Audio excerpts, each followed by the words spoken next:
Peace to all my divine primordial deities.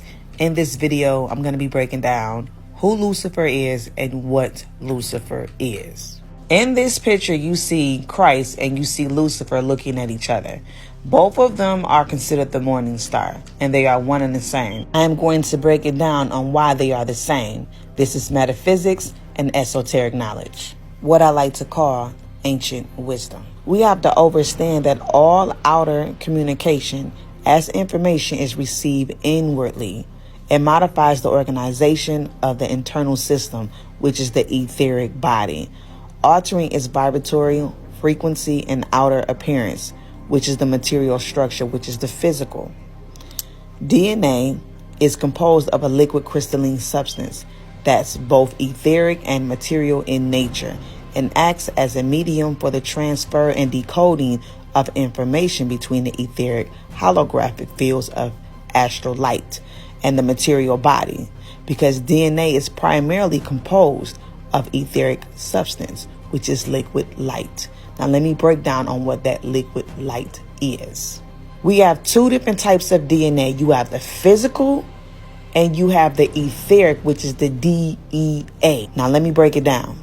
That liquid light is none other than phosphorus, which is Lucifer, the light barrier, which is etheric light.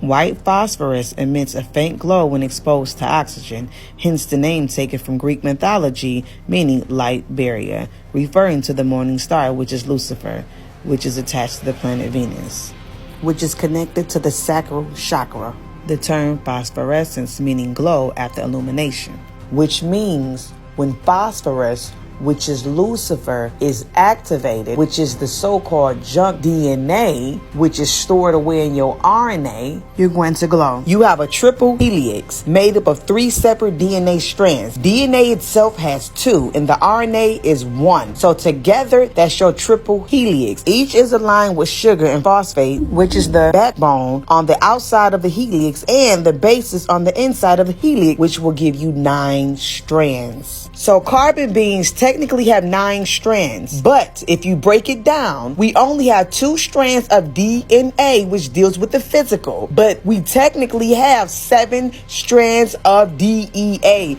which deals with phosphorus, which is aka Lucifer, the light barrier, what they like to call junk DNA, which is not junk, it's our extraterrestrial DEA, which goes to show you we are not human. We are extraterrestrial beings. Also, we are not of these bodies.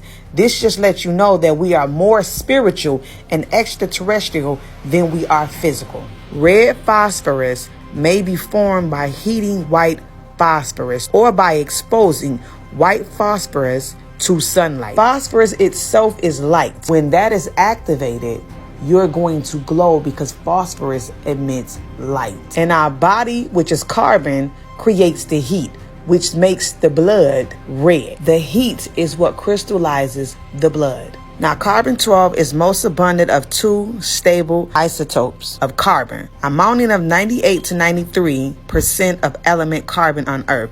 Its abundance is due to the triple alpha process by which it is created in stars. That's created within us, which they're calling it dark matter genomes. And they saying that it's not working. You can't have the physical without the spiritual, because the spiritual is what controls and runs the physical. The etheric DEA has been dormant, but it has always been functioning. It just has not been fully activated, which now it has been activated. This is where your Akashic records exist, your past lives exist, all your spiritual abilities.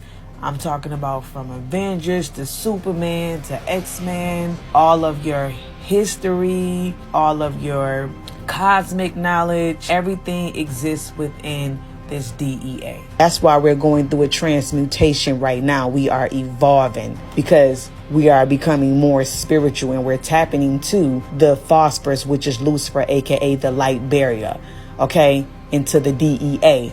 Now, as we evolve, we're going to transmute.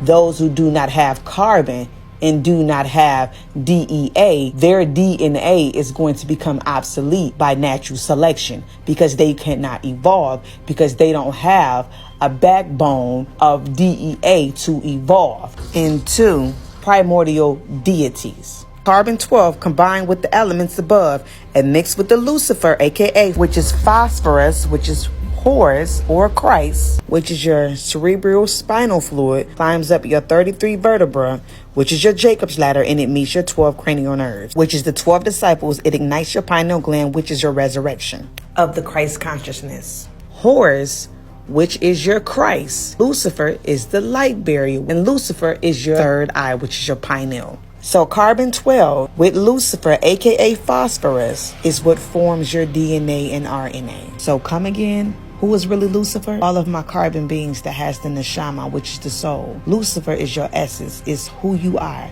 Lucifer is not just only the pineal gland, which is the light barrier, but Lucifer is the makeup of your entire DNA and RNA.